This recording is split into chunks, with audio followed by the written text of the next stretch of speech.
Olá a todos! Estamos iniciando mais um estudo aqui na nossa série A Bíblia ao longo do ano no canal da Igreja Luterana de Interlagos. Você, mais uma vez, está convidado, está convidada a nos seguir e continuar estudando conosco a Palavra de Deus.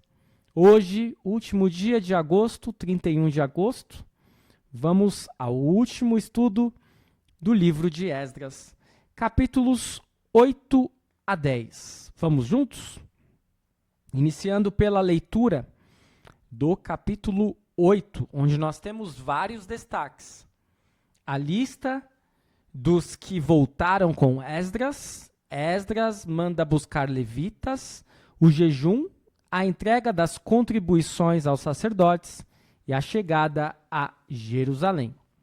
Vamos à leitura. Estes são os chefes de famílias, e esta é a genealogia dos que voltaram comigo da Babilônia no reinado do rei Artaxerxes. Dos filhos de Finéias, Gerson. Dos filhos de Tamar, Daniel. Dos filhos de Davi, Ratus. Dos filhos de Secanias, dos filhos de Parós, Zacarias. E com ele foram registrados 150 homens. Dos filhos de Paate-Moabe, Elioenai, filho de Zeraías, e com ele 200 homens. Dos filhos de Secanias, o filho de Jaaziel, e com ele 300 homens. Dos filhos de Adim, Ebed, filho de Jonatas, e com ele 50 homens. Dos filhos de Elão, Jesaías, filho de Atalias, e com ele 70 homens. Dos filhos de Cefatias, Zebadias, filho de Micael, e com ele 80 homens. Dos filhos de Joabe, Obadias, filho de Jeiel, e com ele 218 homens. Dos filhos de Bani, Selomite, filho de Josifias, e com ele 160 homens. Dos filhos de Bebai, Zacarias, o filho de Bebai, e com ele 28 homens. Dos filhos de Asgade, Joanã, o filho de Racatã, e com ele 110 homens. Dos filhos de Adonicão, últimos a chegar, seus nomes eram estes: Elifelete, Jeiel e Semaías, e com eles 60 homens. Dos filhos de Bigvai, Utai, Zabud, e com eles 70 homens. Eu os reuni perto do rio que corre para a Ava, onde ficamos acampados 3 dias. Atentando para o povo e para os sacerdotes, e não tendo achado nenhum dos filhos de Levi, mandei chamar Eliezer, Ariel, Semaías, Eunatã, Jaribe, Eunatã, Natã, Zacarias e Mesulão, os chefes, bem como Joiaribe e Eunatã, que eram sábios. Eu os enviei a Ido, chefe em Casifia, e lhes dei as palavras que deveriam dizer a Ido e aos servidores do templo, seus irmãos, em Casifia, para que nos enviassem ministros para o templo do nosso Deus. E como a mão bondosa de Deus estava sobre nós, eles nos enviaram um homem sábio, dos filhos de Mali, filho de Levi, filho de Israel, a saber, Serebias, com seus filhos e irmãos em número de 18. Também mandaram Razabias e com ele Jesaías, dos filhos de Merari, com os seus irmãos e os filhos deles, em número de 20. E dos servidores do templo que Davi e os príncipes haviam escolhido para ajudar os levitas, 220, todos eles mencionados nominalmente. Então ali, junto ao rio Ava, proclamei um jejum para nos humilharmos diante do nosso Deus, para lhe pedirmos uma boa viagem para nós, para os nossos filhos e para tudo que era nosso. Porque tive vergonha de pedir ao rei exército e cavaleiros para nos defenderem do inimigo no caminho. Porque já lhe havíamos dito, a mão do nosso Deus está sobre todos os que o buscam, para o bem deles. Mas a sua força e a sua ira são contra todos os que o abandonam. Assim nós jejuamos e pedimos isto ao nosso Deus, e ele nos atendeu. Então separei 12 dos principais sacerdotes, isto é, Serebias, Razabias e 10 dos seus irmãos. Pesei-lhes a prata, o ouro e os utensílios que o rei e os seus conselheiros, os seus príncipes e todo Israel que ali estava tinham contribuído para o templo do nosso Deus. Entreguei-lhes nas mãos 22.000 quilos de prata, 3.400 quilos em objetos de prata e 3.400 quilos de ouro. Além disso, entreguei 20 taças de ouro de 8,5 quilos e 2 objetos de bronze lustroso e fino, tão precioso como o ouro. Então eu lhes disse: Vocês são santos ao Senhor, e santos são estes objetos, bem como esta prata e este ouro, oferta voluntária ao Senhor, Deus dos seus pais. Vigiem e guardem essas coisas, até que as pesem na presença dos principais sacerdotes, dos levitas e dos chefes de famílias de Israel em Jerusalém, nas câmaras da casa do Senhor. Então os sacerdotes e os levitas receberam a prata, o ouro e os objetos para os trazerem a Jerusalém, ao templo do nosso Deus. Partimos do rio Ava no dia 12 do primeiro mês, a fim de irmos para Jerusalém. E a mão do nosso Deus estava sobre nós e nos livrou das mãos dos inimigos e dos que nos armavam ciladas pelo caminho. Chegamos a Jerusalém e descansamos 3 dias. No 4º dia, pesamos no templo do nosso Deus a prata, o ouro e os objetos e os entregamos a Meremote, filho do sacerdote Urias. Com ele estavam Eleazar, filho de Finéias, e os levitas Josabade, filho de Jesua, e Noadias, filho de Binui. Tudo foi contado e pesado, e o peso total foi imediatamente registrado. Os exilados que voltaram do cativeiro ofereceram holocaustos ao Deus de Israel, 12 novilhos por todo Israel, 96 carneiros, 77 cordeiros, e como oferta pelo pecado 12 bodes, tudo em holocausto ao Senhor.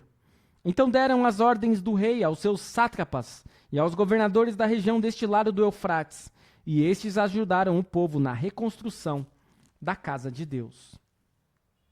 Portanto, mais uma lista no livro de Esdras, com nomes bonitos para darmos para os filhos. Só que não. É muito bom, né? Por outro lado, nós percebemos o cuidado de Deus com cada detalhe, incluindo com as pessoas. O grupo que acompanhou Esdras eram mais de 1.700 pessoas, incluía sacerdotes, gente do povo e alguns relutantes levitas. Trouxeram consigo contribuições de 22 toneladas de prata e 3.400 quilos de ouro. Esdras enfrentou uma longa e perigosa jornada, num momento de grande instabilidade. E tendo afirmado sua confiança em Deus, não podia pedir uma escota ao rei. Sua oração foi sincera e sua fé recompensada pelo salvo-conduto do próprio Deus. Agora, não sei vocês, mas eu fiquei só pensando em todos esses animais sacrificados, né? Quanto sangue, quanta fumaça, quanto cheiro de churrasco deve ter tido, né? E aqueles mais sensíveis, com certeza, podem ficar um tanto quanto chocados com todos esses sacrifícios, mas nós precisamos lembrar que os outros povos faziam coisas muito piores, pois sacrificavam pessoas. E claro, né, talvez essa comparação seja uma comparação não muito feliz, mas é importante a gente registrar também que os sacrifícios sempre apontam para Cristo. É importante a gente registrar também que se Deus determinou que estes sacrifícios fossem feitos e ele se alegrava destes sacrifícios, desde que o povo de fato fizesse de coração, era porque era algo que era aceito diante de Deus. E seguramente que volta e meia podemos ter dúvidas se os animais eles serão salvos, se haverá eternidade para os animais. E volta e meia, pessoas que têm pets de estimação, né? Cachorros, gatos ou outros bichos, indagam essa questão, né? Será que os animais eles vão morrer e eu vou encontrar eles no céu? A Bíblia não aponta exatamente como isso vai ocorrer, mas nós podemos imaginar que sim, haverá sim animais no céu. Quem sabe estes que foram sacrificados também não tenham uma eternidade. Quem sabe? Nós não sabemos, né? Vamos à leitura do capítulo 9 e depois, logo na sequência, a leitura do capítulo 10, onde nós teremos mais nomes. Capítulo 9 tem a oração e a confissão de Esdras, e o capítulo 10, polêmico, os israelitas despedem as esposas estrangeiras. Vamos à leitura destes 2 capítulos finais do livro de Esdras. Acabadas estas coisas, alguns dos chefes vieram falar comigo dizendo: O povo de Israel, os sacerdotes e os levitas não se separaram dos povos de outras terras e das suas abominações. Isto é, dos cananeus, dos heteus, dos ferezeus, dos jebuseus, dos amonitas, dos moabitas, dos egípcios e dos amorreus. Tanto eles como seus filhos casaram com mulheres desses povos, e assim a linhagem santa se misturou com os povos dessas terras. Os chefes e os magistrados foram os primeiros a cometer esse pecado. Quando ouvi isso, rasguei as minhas roupas e o meu manto, e arranquei os cabelos da cabeça e da barba, e me sentei perplexo. Então se reuniram em volta de mim todos os que tremiam diante das palavras do Deus de Israel, por causa da transgressão dos que tinham voltado do cativeiro. Porém, eu permaneci sentado, perplexo, até a hora do sacrifício da tarde. Na hora do sacrifício da tarde, levantei-me da minha humilhação, com as roupas e o manto já rasgados. Me pus de joelhos, estendi as mãos para o Senhor meu Deus e disse: Meu Deus, estou confuso e envergonhado, para levantar a ti a face, meu Deus. Porque as nossas iniquidades se multiplicaram sobre a nossa cabeça, e a nossa culpa chega até os céus. Desde os dias dos nossos pais até hoje estamos em grande culpa, e por causa das nossas iniquidades, nós, os nossos reis e os nossos sacerdotes, fomos entregues aos reis de outras terras, à espada, ao cativeiro, ao roubo e à vergonha, como hoje se vê. Agora, por um breve momento, se manifestou a graça do Senhor nosso Deus, deixando que alguns escapassem, dando-nos estabilidade no seu santo lugar. Assim iluminaste os nossos olhos, ó nosso Deus, e nos deste um pouco de vida em meio à nossa servidão. Porque éramos escravos, mas o nosso Deus não nos abandonou em nossa servidão. Pelo contrário, estendeu sobre nós a sua misericórdia, e achamos favor diante dos reis da Pérsia para revivermos, para levantarmos o templo do nosso Deus, para restaurarmos as suas ruínas e para nos dar um muro de segurança em Judá e em Jerusalém. Agora, ó nosso Deus, que diremos depois disto? Pois deixamos os teus mandamentos que ordenaste por meio dos teus servos, os profetas, dizendo: a terra em que vocês estão entrando para dela tomar posse é terra impura por causa da impureza dos seus povos, por causa das coisas abomináveis com que na sua corrupção eles encheram a terra de uma extremidade à outra. Por isso, não deem as suas filhas em casamento aos filhos deles, nem escolham para os seus filhos mulheres do meio das filhas deles.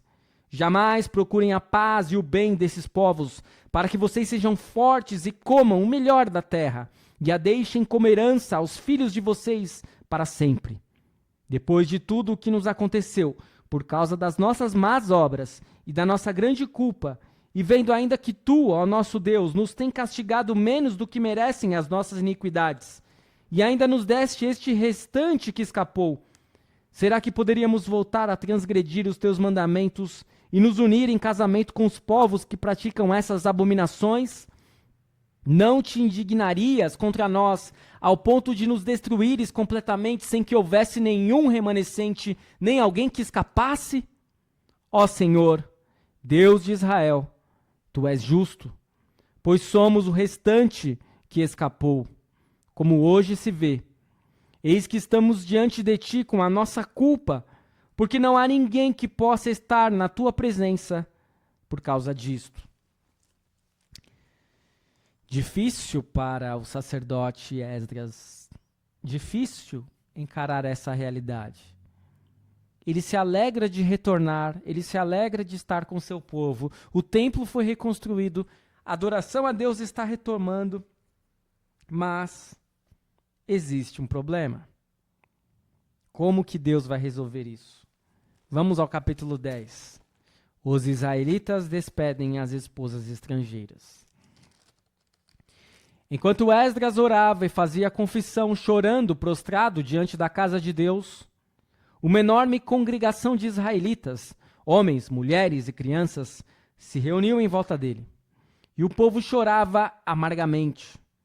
Então Secanias, filho de Jeiel, um dos filhos de Elão, tomou a palavra e disse a Esdras: nós temos transgredido contra o nosso Deus, casando com mulheres estrangeiras, que pertencem aos povos desta terra.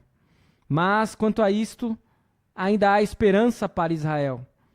Façamos agora uma aliança com o nosso Deus, de que despediremos todas estas mulheres e os seus filhos, segundo o conselho do meu Senhor e dos que tremem diante do mandamento do nosso Deus. Que se faça segundo a lei. Levante-se, pois isto é incumbência sua, e nós o apoiaremos. Seja forte e mãos à obra. Então Esdras se levantou e fez com que os principais sacerdotes, os levitas e todo o Israel jurassem que fariam segundo esta palavra. E eles juraram. Esdras se retirou de onde estava, diante da casa de Deus, e foi para a câmara de Joanã, filho de Eliasibe. Ao entrar ali, não comeu pão, nem bebeu água, porque pranteava por causa da infidelidade dos que tinham voltado do exílio. Depois anunciaram em Judá e Jerusalém que todos os que tinham voltado do exílio deviam se reunir em Jerusalém, e que se alguém em 3 dias não viesse, segundo o conselho dos chefes e dos anciãos, todos os seus bens seriam totalmente destruídos, e ele mesmo seria excluído da congregação dos que voltaram do exílio. Então, todos os homens de Judá e Benjamim, em 3 dias, se reuniram em Jerusalém. No dia 20 do 9º mês, todo o povo se assentou na praça da casa de Deus, tremendo por causa daquele assunto e por causa da chuva intensa.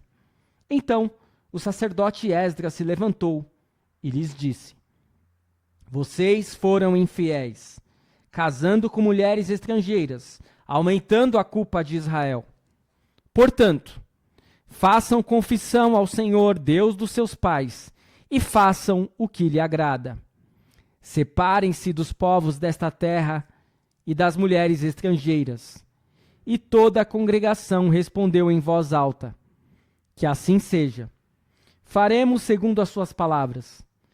Porém, o povo é muito, e sendo a época das chuvas, não podemos ficar aqui do lado de fora.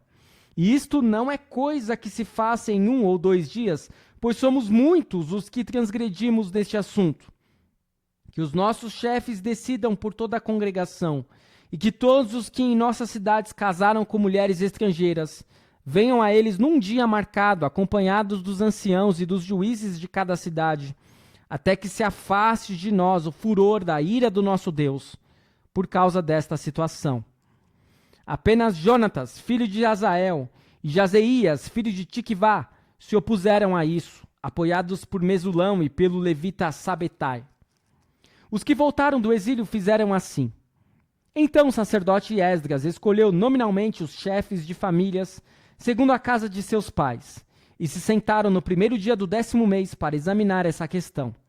E no 1º dia do 1º mês, concluíram o exame de todos os casos de homens que haviam casado com mulheres estrangeiras.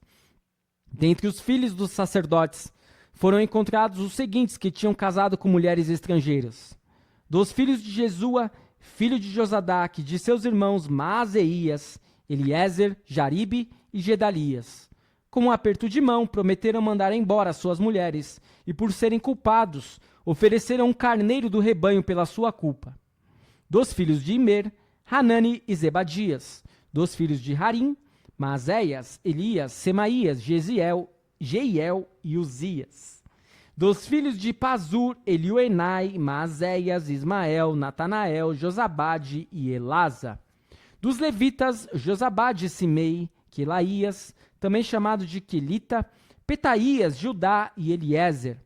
Dos cantores, Eliasibe. Dos porteiros, Salum, Telém e Uri. E de Israel, dos filhos de Parós, Ramias, Gesias, Malquias, Miamim, Eleazar, Malquias e Benaia. Dos filhos de Elão, Matanias, Zacarias, Jeiel, Abdi, Jerimote e Elias. Dos filhos de Zatu, Elioenai, Eliasibe, Matanias, Jerimote, Zabade e Aziza. Dos filhos de Bebai, Joanã, Hananias, Zabai e Atlai. Dos filhos de Bani, Mesulão, Maluque, Adaías, Jazube, Sial e Jerimote.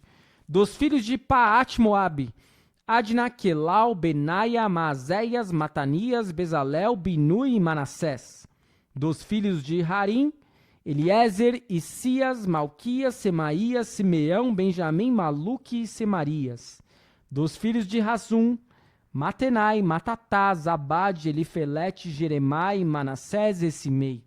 Dos filhos de Bani, Maadai, Anrão, Uel, Benaia, Bedias, Queluí, Vanias, Meremote, Eliasibe, Matanias, Matenai, Jaazai, Bani, Binui, Simei, Selemias, Natã, Adaías, Maquinadbai, Sazai, Sarai, Azarel, Selemias, Semarias, Salum, Amarias e José. Dos filhos de Nebo, Jeiel, Matitias, Zabade, Zebina, Jadai, Joel e Benaia. Todos estes tinham casado com mulheres estrangeiras e alguns deles tinham filhos destas mulheres. E assim, com esse grande desafio de lermos tantos nomes difíceis, termina o livro de Esdras, com esta questão polêmica dos casamentos mistos. Desde seu retorno, sacerdotes e levitas, líderes e pessoas do povo haviam se casado com pagãos daquele lugar. Deus havia proibido isso lá em Deuteronômio, capítulo 7. Não por preconceito racial, e aqui que está a polêmica, porque muitas pessoas logo iriam colocar o nosso tempo naquele tempo, sendo, portanto, anacrônicos. Isso é um anacronismo, quando você transporta o seu tempo, o tempo em que nós estamos vivendo, para um tempo muito anterior. Mas não era por preconceito, mas porque casar com mulheres estrangeiras, ou homens estrangeiros, enfim, não era uma questão de gênero, mas é porque quem tinha o poder de casar era o homem, né? A mulher apenas aceitava de modo geral.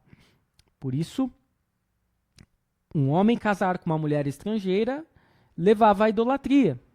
E a maneira como Deus e aqueles que são fiéis a Ele se preocupam com os não-judeus já foi vista. Lá no capítulo 6, versículo 21. Eles são permitidos de celebrarem a Páscoa. E é característica marcante dos livros de Ruth e Jonas como Deus se preocupa com estrangeiros. Mas esses casamentos mistos e a idolatria resultante haviam sido um fator importante na ruína da nação no tempo dos reis. Mas nem os horrores da derrota e do exílio haviam levado o povo a aprender a lição. E assim não é de se surpreender que Esdras tenha ficado muito angustiado ao saber da situação. O fato de Esdras se identificar de perto com os transgressores e a grande tristeza expressa em sua oração ferem a consciência do povo. Pediram que ele tomasse uma atitude. E assim, por vontade própria, toda a assembleia se reuniu para ouvir a sentença de Esdras. Podemos vê-los tremendo sob a chuva de dezembro e quase podemos ouvir a discussão que se seguiu. A culpa por toda a tristeza dos casamentos desfeitos não caiu sobre Esdras, mas sobre as pessoas alistadas no capítulo 10. Os homens que se casaram em desobediência à lei de Deus. Alguns deles haviam até desfeito o casamento anterior com uma mulher do povo judeu para se casarem com uma estrangeira. Na Bíblia hebraica, o relato não termina com Esdras 10, 44, mas continua sem intervalo, levando-nos às palavras iniciais do livro de Neemias, onde está a conclusão da história. Por isso parece que Esdras não terminou, né? A gente está no meio do livro. Esdras reaparece num papel mais positivo lá no livro de Neemias, quando o povo se reúne outra vez, no capítulo 8 do livro de Neemias, para ouvir a lei de Deus. Veremos isso, com certeza, mas não agora e nem amanhã, porque, como eu expliquei a vocês, nós não seguiremos com a leitura do livro de Neemias logo após Esdras, mas teremos alguns profetas e uma outra história, um outro livro histórico antes, porque nós estamos seguindo a leitura da Bíblia na ordem cronológica, certo? Vamos à retomada dos principais ensinamentos dos capítulos 8, 9 e 10 de Esdras, com auxílio da Bíblia da Reforma. No capítulo 8, mais alguns líderes e membros de suas famílias retornam do exílio na Babilônia, e próximo ao topo da lista estão membros da família real, que quase foi destruída. O Senhor preservou a casa de Davi, preservando assim a promessa de um Salvador, o filho de Davi, que, lógico, você sabe, é Jesus. O Senhor ajuda Esdras a encontrar os levitas e servidores do templo cujas funções não estavam sendo cumpridas. E hoje cada cristão tem uma importante função para cumprir em sua igreja, seja liderando ou desempenhando outras tarefas.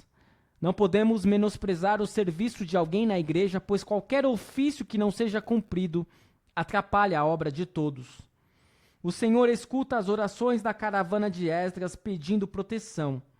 E da mesma forma o Senhor ouve as nossas orações, e Ele as responde de acordo com sua grande bondade em Cristo. E pela mão de Deus, a caravana de Esdras entrega com sucesso as suas ofertas a Jerusalém. Assim como Esdras, comprometa-se de corpo e alma com a obra do Senhor, e você não se arrependerá. No capítulo 9, Esdras expressa arrependimento e vergonha quando descobre os casamentos infiéis dos judeus. Hoje, poucos tópicos têm crescido de forma mais sensível que os assuntos a respeito do casamento. Isso acontece porque famílias falham em crer no que a palavra de Deus ensina sobre as santas bênçãos do matrimônio. Por fim, no capítulo 10, para resolver o problema dos casamentos ilegais, alguns judeus fazem duras propostas de que fosse feito o divórcio imediato. Porém, o conselho da congregação sabiamente pede investigação, para que assim verifiquem a extensão do problema e seja proposta a melhor solução. Como resultado da investigação prévia, 111 casamentos ilegais foram identificados e dissolvidos. Estas circunstâncias nos ensinam sobre a gravidade da lei de Deus do casamento e dos nossos votos. Entre em tais assuntos ponderadamente e informado pela palavra de Deus. O próprio Senhor fez votos de guiar a sua família e cuidar dela. Ele também prometeu salvar você por meio da vida de seu Filho, Jesus Cristo. É esse o estudo que nós temos para hoje, mas eu ainda quero trazer para vocês um pequeno texto que fala a respeito do escriba. E escriba era exatamente a função de Esdras, certo? Que dá o título do nosso livro que estamos concluindo hoje. A maioria das pessoas no mundo bíblico não precisava aprender a ler ou escrever. Embora muitos conhecessem a escrita, pois coletores de impostos faziam cobranças, ou o rei alistava seus soldados. Para fazer um contrato ou escrever uma carta, as pessoas iam ao escriba, que ficava sentado na rua, ou junto ao portão da cidade, e lhe pagavam para formular o documento. Provavelmente o número maior de pessoas sabia ler, mas não sabia escrever. Mesmo assim, era o escriba quem geralmente lia e interpretava, se necessário. Esta era a posição de Esdras, posição que aumentara de importância na sua época. O número de pessoas que falavam hebraico havia diminuído em relação ao período anterior ao exílio, o que dificultava a compreensão da lei, que estava escrita em hebraico. No período do Novo Testamento, os escribas haviam se tornado especialistas nesta tarefa. O hebraico e o aramaico geralmente eram escritos com pena e tinta sobre folhas ou rolos de papiro ou pergaminho, como você pode ver nesta imagem. Anotações e registros podiam também ser feitos em placas de madeira cobertas com cera. Todos estes materiais de escrita se decompõem no solo úmido da maioria das regiões do mundo bíblico. Somente em locais muito secos do Egito, por exemplo, e nas cavernas do Mar Morto é que puderam sobreviver algumas amostras. Pedaços de cerâmica quebrada eram usados para fazer anotações e foram recuperados dezenas destes, que remontam ao Israel e Judá dos tempos antigos. São em grande parte anotações curtas e listas que não tinham muito valor ou foram descartadas após sua informação ser incluída em registros maiores. Mas vale a pena esse registro da função importante que detinha o sacerdote e escriba chamado Esdras. Espero que o estudo de hoje, o estudo deste livro e os estudos deste mês tenham sido de grande proveito para você. Continue seguindo o nosso canal, continue seguindo o projeto A Bíblia ao longo do ano. Amanhã abriremos um novo mês, o mês de setembro, um mês em que nós iremos concluir os estudos do Antigo Testamento e amanhã iremos iniciar um novo livro, o livro de Esther, capítulos 1 a 4. Muito obrigado por nos acompanhar. Aí, neste slide, estão as formas em que você pode nos ajudar. Continue seguindo o nosso projeto A Bíblia ao longo do ano e amanhã retornaremos com mais um vídeo. Fique na paz do Senhor e até lá.